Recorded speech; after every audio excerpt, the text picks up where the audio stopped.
How do you create a fulfilling life? How do you create a happy one?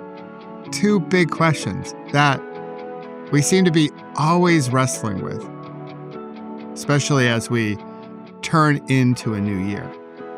And there are countless people, all the gurus out there, that are not afraid to give you their 2 cents on today's events. How to do just that. Create a fulfilling life. Create a happy life. And in today's episode, I will give you the answer. It will be revealed, but not from some guru and not from me, but the answer comes from my dad. Hey there, it's Michael. Welcome to Whole Again. On Fridays, I love sharing a shorter episode to help you navigate today's uncertainty with a bit more grace. Think of them as moments to hit pause, take a few deep breaths, and reflect on how you wish to show up in life and the type of ripple you want to put into it. And a few Fridays this year, in fact, there'll be one next Friday, I'll do a new series called What Is This?, which is the closest I'll get to a rant. It will be a bit of a tongue-in-cheek look at what's happening in the world and a moment for us to better understand it so we can move forward with more grace. And with that, let's turn to my dad. A few days before Christmas, my daughters and I drove up to Rochester, New York, that's where I'm from, to visit Grandpa, to visit Dad. It was a bittersweet trip because my dad, he's now 89. He's been dealing with a few health issues over the last couple of years, and it dawned on me that we have a limited number of holidays together going forward. They become more precious. I see them differently, certainly much differently than, say, 10 or 20 or even 30 years ago. So the trip was emotionally heavy for me. And if your parents are getting up there like my dad is, it is true, right, that they don't tell you how to parent your parents. There's no playbook or textbook for that.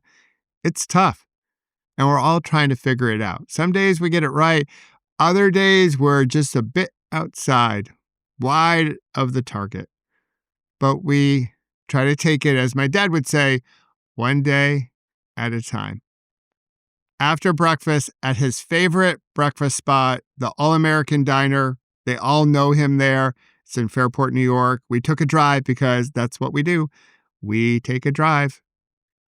And we drove past the old homes I grew up in, my high school. We went to Schutt's Apple Cider Mill, which, by the way, has the best apple cider donuts in the universe, not just this planet. No argument.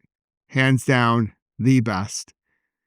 And while we're driving, I asked Dad, hey, Dad, what advice do you have for the girls on how to live a fulfilling, happy life?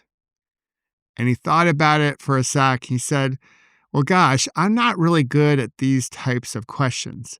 But if I had to say, I would say, be kind, which great answer, right? Strong, right off the mark. And then he said, well, you should help other people out, be in service to them. Okay, another great response. And then he said, move next door to Trump.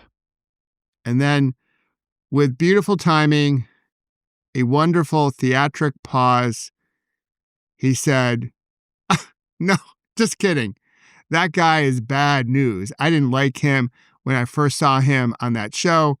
Of course, he's referencing The Apprentice.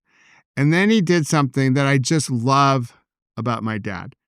I didn't notice this about him when I was growing up, probably due to my lack of awareness because I didn't feel I was understood, or maybe he just didn't do it back then.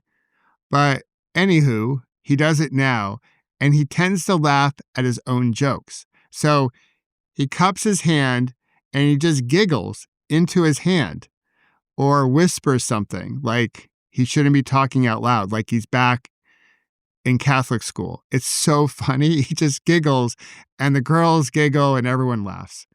So going back to his answer and how to live a fulfilling life, a happy life, it's all about showing up and being kind and helping other people out.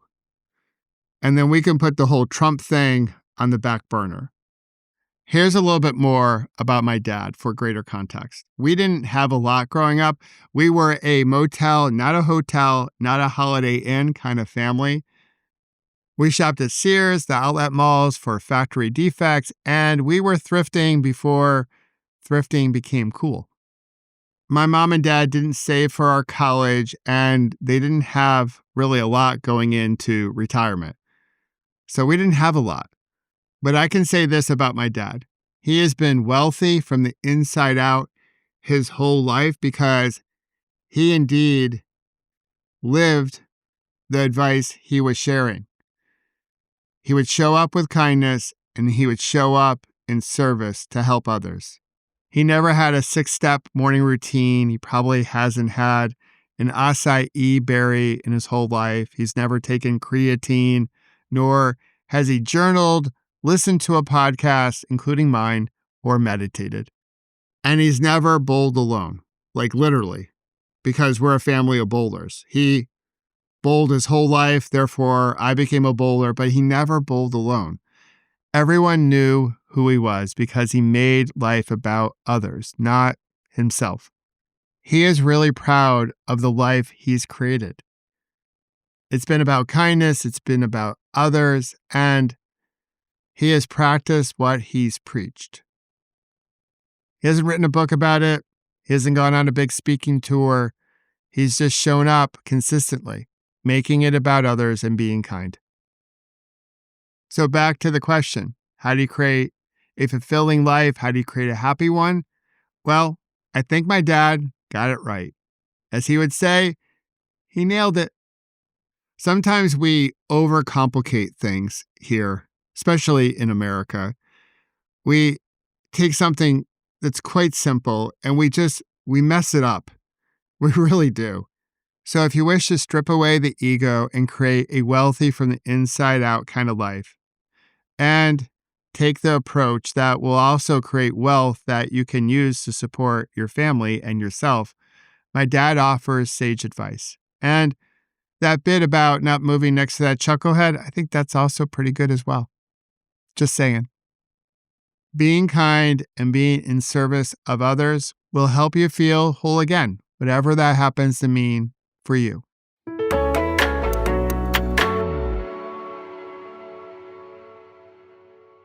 I'm so grateful that you're here, that you're part of our community. I hope you'll take a listen to the other episodes I released this week. And if this one resonated with you, I hope you'll share it with someone you know. And until our next episode, remember that together we go far.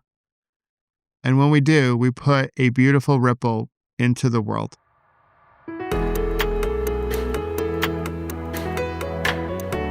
And if you wish to further enhance your digital health, I'll invite you to take my smartphone wellness check. And you can access it through the link in the show notes, or you can visit my website, which is michaelobrienshift.com. And it's absolutely free, and it will help you scroll less and live more. And of course, I hope you'll join us here on Whole Again every Monday, Wednesday, and Friday, and discover how to heal, grow, and become more resilient, and celebrate our scars as golden symbols of strength and resilience. Until then, remember, you can always come back to your breath. You've got this, and we've got you.